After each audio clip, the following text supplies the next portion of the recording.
ቶችም ጠቅላላ አላህን የዓለማቱን ጌታ ቢገዙ ኖሮ ወላ ነብይ ነሽ ወላ መልእክት ነሽ ወላ መጽሐፍ ነሽ ባላስፈለገ ነበር። እኛ አምላክን መገዛት እንዳለብን አንደርስታንድ ለማድረግ ያለን ጭንቅላት በቂ ብቻ ነበር። ሌላ ምንም አያስፈልግ። ይሄ ሁላ ሙግት መግጠም፣ ይሄ ሁሉ መጽሐፍ መማር፣ ይሄ ሁላ ነገር ውስጥ መግባት ባላስፈለገ ነበር። በቃ በጭንቅላታችን ማሰብ ብቻ በቂ ነው። የዓለማቱን ጌታ መገዛት ሲባል ቀኑን ሙሉ ምግብ አትብሉ አይደለም። መገዛት ሲባል ራሳችሁን በሰንሰለት አስራችሁ እንደፈለገ ያርጋችሁ ማለት አይደለም። ሰው ሁኑ፣ ያንን አምላክ ስገዱለት፣ ተገዙት። እንዴ አንድ ሰው እኮ ሰግዶ አምላክን አምልኮ አምላክን ተገዝቶ አምላክን ታዞ የሚጠቀመው ራሱ እውነቴን ነው የምላችሁ ማለት ነው። እና ይህንን ነገር አንደርስታንድ ለማድረግና በህይወት ለመኖር እኮ ማሰባችን በቂ ነበር። ግን አይዶን እኛ በጣም ጠማሞች ነን። በጣም በሌሎች በብዙ ነገሮች ተለከፍንና ብዙ ነቢያቶች እየተላኩ በእኛ ችግር ምክንያት ለፈጣሪ መገዛትን በቃ አወሳስበን እዚህ በመድረሳችን ምክንያት በእኛ የተነሳ ስንት ሰዎች ይህንን አምላክ ተቀበሉ፣ ተሰደቡ፣ ተተፋባቸው፣ ተገደሉ፣ በእሳት ተቃጠሉ። ይህንን ነገር ለኛ ለማስረዳት ማለት ነው። እና ያው ዛሬ እዚህ ላይ ደረስን። አንድ እስልምና ሃይማኖት በዲን ኢስላም ላይ አንድ ትልቅ ነገር አለ፣ መሰረት። ይህንን አምላክ በብቸኝነት መገዛት ይህ ትልቁ መሰረት ነው። ከዛ በኋላ ይወርዳል እርስ በርስ ባለን መስተጋብር፣ በግንኙነቶቻችን ባለን ማህበራዊ፣ ኢኮኖሚካሊ፣ ፖለቲካሊ ባለን እንትን በጣም የሚገርም መሰረት የሆነ መፍትሄ አለ። አንድ ነገር ለማለት ያው ጊዜውም አጀንዳ ስለሆነ በእስልምና ሃይማኖት በሸሪዓ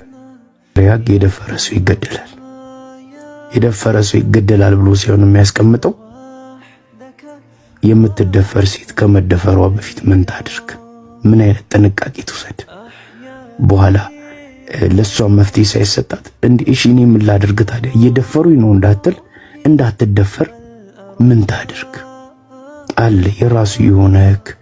ወንድ ልጅ ደግሞ እንዳይደፈር ምን ያደርግ የሚል ደግሞ ህግም አለ። እንግዲህ ይሄንን ካለፈ ነው የሚሄደው። በእስልምና ሃይማኖት በሸሪዓ ህግ አንድ ሌባ ሰርቆ ከተገኘ እጁ ይቆረጣል። ግን ከሰረቀ እጁ ይቆረጥ ብቻ ብሎ እኮ አይደለም ያስቀምጠው። ይሄ ሌባ እንዳይሰርቅ ምን ያደርግ መፍትሄ አለ፣ ህግ አለ። የሚሰረቀው ሰውዬ እንዳይሰረቅ ምን ያደርግ ህግ አለ። የሚገርም ህግ ማለት ነው።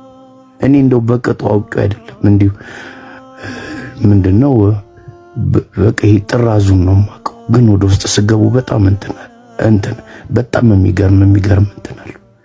ዛሬ ፓንትና ጡት ማስያዣ አድርጌ ጎዳና ላይ ካልሄድኩ አልሄድም ብላ ሰልፍ የምትወጣ ሴት መሰረታዊ መፍትሄ ነበር። የዛኔ ቀሚሷን ያወለቀችዋን ሴት ለምን ታወልቂያለሽ ብሎ ብንጠይቅ ነበር። ቃስ በቃስ ማለት ነው። ቃስ እያለ እንደ እንትን ነው። ይሁን ጉበት በሽታ የሚባል በሽታ አለ የምታውቁት ከሆነ በማናችንም ላይ እሱ በሽታ አይድረስ። እሱ በሽታ ሰው ሲገል አይታወቅም። ውስጣችሁን በልቶ መጨረሻ ላይ ቀላችሁን ነው የሚያስቀረው። ወላሂ አንድ ጓደኛዬ እንዲታሙ አልጋ ላይ ተኝቶ ማለት ነው ጭንቅላቱን ብቻ ነበር የምናየው። መቼ እንደታመመ መቼ እንደያዘው አናውቅም። ለካ ትንሽ እያለ ውስጡን በልቶ ጨርሶታል። እንደዚህ ነው የሚያደርጉን። አጉል ዘመናችሁ አጉል አራዳ ሆናችሁ እያሉ ያመጡንና ይሄው እነ ህፃን ሄቨል ላይ የደረሰው ዘመን ላይ ደርሰናል። ይሄ ሰውዬ በአንድ ጊዜ የፈጠረው ነገር አይደለም። ቃስ እያሉ ያለማምዱናል እንትን ይሆናሉ ማለት ነውና ለነዚህ ለማህበራዊ ሴቶች ከወንዶች ጋር ባላቸው መስተጋብር፣ ወንዶች ከወንዶች ጋር ባላቸው መስተጋብር፣ ጓደኛ ማቾች፣ እናትና አባት፣ ልጅና እናት፣ ልጅና አባት፣ በትዳር ላይ፣ በፖለቲካ ላይ፣ ኢኮኖሚካሊ እስልምና ለሁሉም ነገር የሚገርም መሰረት የሆነ መፍትሄ ነው። የድሮ አባቶች ምን ይላሉ መሰላችሁ? ይህን ችግር ከስሩ አድርቆ ከስሩ አድርቆ መፍትሄ ለመስጠት በምን አኳኋን መስራት አለብን? ከስሩ ስር ነቀል ለውጥ። ለዚህ ደግሞ ዲነ ኢስላም ትልቅ መፍትሄ አለው። የሚገርማችሁ ነገር አብዛኛውን ጊዜ ብዙ ሰዎች ችግር ላይ ሲሆኑ እስልምና ላይ ያሉ ህግጋቶችን በዚህ ሸሪዓ ይግደለኝ ይላሉ። እና ይሄ ሁላ እንዳለ ሆኖ ወደ ዋናው ነጥቤ ስመለስ እኔ ወደ እስልምና ሃይማኖት የመጣሁበት ትልቁ ምክንያት ምንድነው? ከልጅነት ጀምሮ እስካሁን ድረስ ለአምላኬ በጣም ትልቅ ፍቅር አለ። በአምላኬ ላይ ትልቅ እምነት አለ። እንደው ምን ነበር መሰላችሁ? ተስፋችንን የሰጠን የታመነ ነው ይላሉ። የኛን ተስፋ የሰጠን የታመነ ነው። በእርግጥም ተስፋችን የታመነ ነው። እንዲህ ዝም ብለን በባዶ ሜዳ ወይ ደግሞ የሆነ ግጦሽ ሜዳ ሄደን የምንጠብቀው አይነት አውሮፕላን አይነት አምላክ አይደለም። በደም የሰጠንን ተስፋ እያንዳንዱ ምንዳና ትሩፋቶችን የሚሰጠን ቃሉን የሚያከብር አምላክ ነው ያለ እና ለዚህ አምላክ በጣም ትልቅ ፍቅር አለ፣ በጣም ትልቅ ክብር አለ። እና የሚገርማችሁ ነገር ጓደኞቼ ደነዝ ነክ ይሉኝ ነበር። ለምን እንደሆነ ታውቃላችሁ? እኔ ከማንም ሰው ጋር ብለያይ ማንም ሰው አጠገቤ ባይኖር ከአምላኬ ጋር ያለችኝ ያቺ ግንኙነት ካልተበላሸችብኝ በስተቀር እኔ ሰው ኖረ አልኖረ አለኝ አጣው ምንም መስሎኛል። እኔ ሞት ራሱ ፈርቼ አላውቅም። እውነት ነው የምላችሁ። እና ይሄ አምላክ በጣም ነው የምወደው፣ በጣም ነው የምፈልገውና እኔ በህይወቴ ሁሉ የማይገቡኝ ነገሮች ኖረውኛል። ወላሂ ነው የምላችሁ ማለት ነው። እና ምናልባት እኔ አሁን እዚህ ጋር ራሱ ቁጭ ብዬ ሳወራ እዚህ ቦታ ላይ የሚገባቸው የተሻሉ ሰዎች አሉ። ግን እኔ ተሽዬ ምናምን ሲሆን ከናንተ በቃ አላህ እንትን ሲል ከፍ ሲያደርግ እንደዚህ ነው። ወላሂ ነው የምላችሁ ማለት እና ይሄ ትልቅ ነገር ሆኖ ሲሆን ከዚህ በላይ በጣም ትልቅ ነገሮችን በህይወት ያርጉልኝ። ገባችሁ? እና ይሄ የዓለማቱ ጌታ ከልጅነት ጀምሮ ከብዙ ጉድ እየጠበቀኝ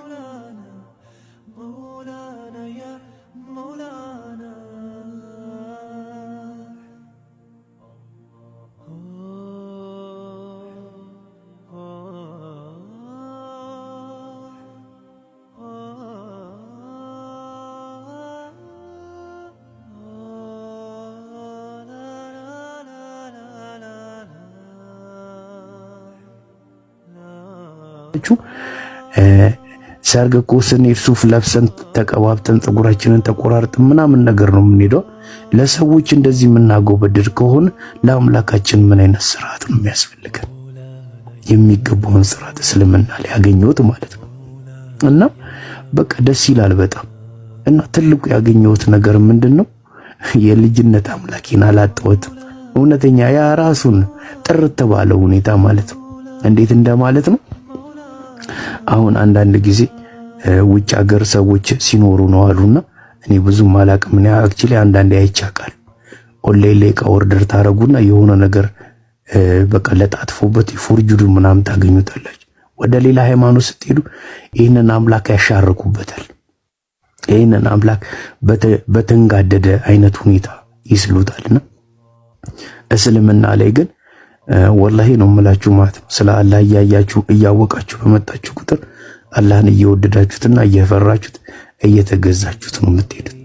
እና አላህን ከሚፈሩ ከሚወዱ ከሚገዙት ባሪያዎች ውስጥ ሁላችንን የሚያደርገን እኔንም ያበርታኝ በደም ያበርታኝና ይህንን አምላክ ማግኘቴ ትልቁ ወደ እስልምና ሃይማኖት እንደመጣ ከእስልምና ሃይማኖት እንዳይወጣ የሚያደርገኝ ነገር ነው። እና የሚገርማችሁ ነገር እስልምና ላይ ለመቆየት እስልምናንም ለመቀበል ትልቁ ምክንያት ይሄ ነው፣ ትልቁ ማለት ነውና በነገራችን ላይ ካፊሮች እንደሚያነሱት የሚጠይቋቸው ጥያቄዎች አሉ።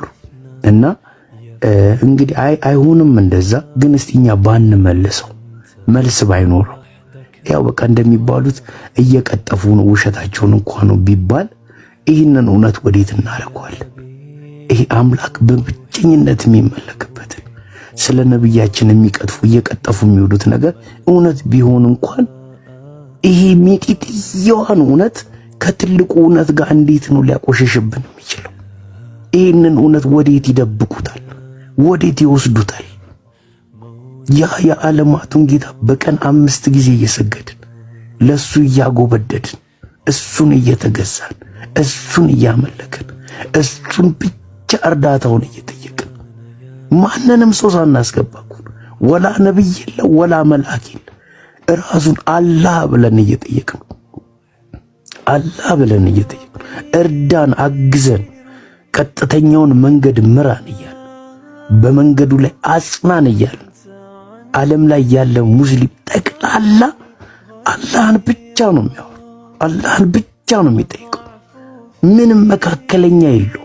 በጓሮ በበረንዳ በኮሊደር በጀርባ ግቢ በኩል የሚባል ነገር የለም። ቀጥታ ይህንን ወርቅ የሆነ ትልቅ ብናስበው ብንፈልገው የትም ልናገኘው ማንችለውን እውነት የት ሊያደርጉት ነው? ወዴት ሊከቱት ነው? በምን ሊሸፍኑት ነው? በምን ሊያጨማልቁት ነው? እውነት ማንም ሰው ይህንን ልብ ብሎ አያውቅም። ይህንን እውነት ወዴት ይወስዱታል? እውነት ወዴት ይወስዱታል? እኛ እኮ ክርስቶስ አምላክ አይደለም ስንል በሌሎች ነገር የክርስቶስ አምላክነትን ለመሸፈን እየሞከርን አይደለም። እኛ እኮ የክርስቶስን አምላክነት ላይ ጥያቄ ያለን እሱ አምላክ አይደለም ስንል እኮ ከገድላት ላይ ስለ ተክለ ሃይማኖት ያለውን ነውር እያነሳን አይደለም። እኛ እኮ የክርስቶስ አምላክነት ላይ ጥያቄ ያለን ብለን ስንጠይቅ መጽሐፍ ቅዱስ ላይ ግጭት አለ በሚለው ርዕስ እኮ አይደለም እኛ ለመሸፈን እየሞከርን ያለው። ራሱን ክርስቶስን ነው እየጠየቅን ያለው። ለምን አላህን አይጠይቁን? ለምን አምላክ አንድ አይደለም ለምን አይሉን? ለምን አምላክ ሶስት ነው አይሉን? አያችሁ ልዩነታችን። ይህንን እውነት ወዴት ሊያደርጉት? እንግዲህ ይህንን እውነት መሸፈን ያስፈለገው እንግዲህ እነሱ ጥያቄ የጠየቁን ጥያቄ መመለስ ማንችል ነው። ይሄ መመለሱ የሚደና ጥያቄ ሲጀመር ጠይቀው እኮ ያውቁ። ግን ቢያቀተን እንዳሉት እነሱ እውነት ቢሆኑ ይሄ እኮ ሌላ ገና የሚገፉት ገና እኮ እኛ ውስጥ ጥርጣሬ ሊፈጥሩብን የሚገቡ ነገር አለ። ይሄ ትልቁ ነገር ምን ያደርጉታል? ወዴት ይወስዱታል? እና ይሄ ትልቁ ነገር ነው በዲን ኢስላም ላይ ያለው ማለት ነው።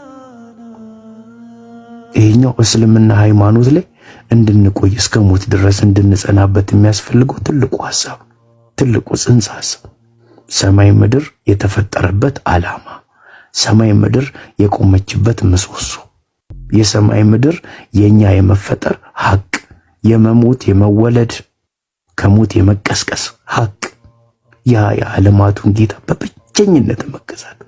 ወላሂ ከሱ በላይ በተሻለ መንገድ ሊረዳን የሚችል ማን አለ? ወላሂ ከሱ በላይ ማን ልንደገፉ የምንችለው ሰው አለ እንዴ? እኔ እኮ ትዝ ይለኛል ወንድሜ መኪና ገዝቶ በወንድሜ መኪና ስኩራራኩ ትዝ ይለኛል።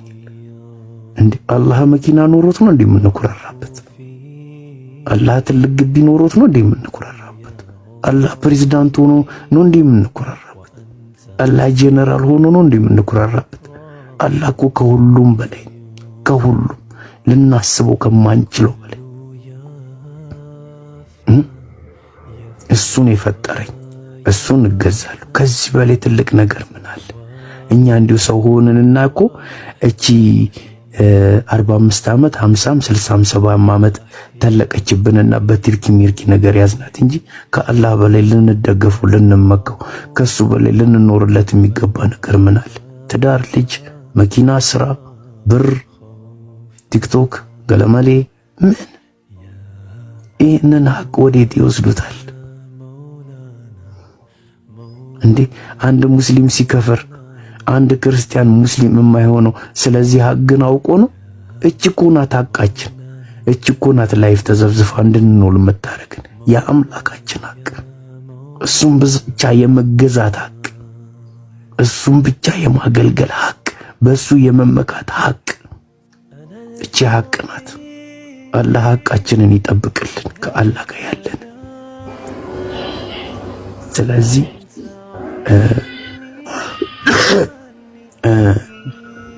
እየጠቀለል ነው ለመሄድ ያህል እንዳላረዝም እንዳይሰለች